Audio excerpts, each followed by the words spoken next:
Welcome to Tenor Tech, where I solve the problems you didn't even know you had. You start now.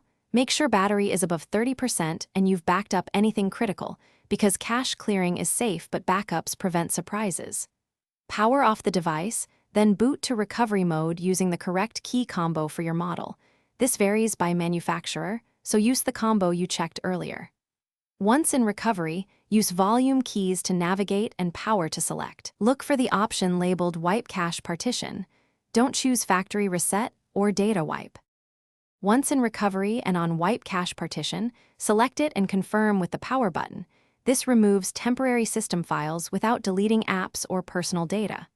The process can take from a few seconds to several minutes depending on storage speed. Be patient and avoid interrupting power.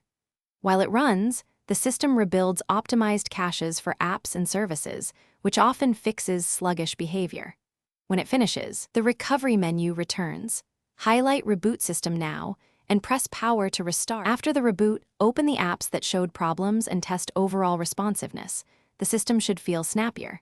If specific apps still misbehave, go to Settings, right arrow Apps, pick the app, and clear its cache or storage as a next step. Make sure to reboot one more time if you cleared multiple caches. If issues continue, return to recovery to repeat the wipe, or as a last resort, perform a factory reset. But remember, factory reset erases user data, so restore from your backup if you proceed.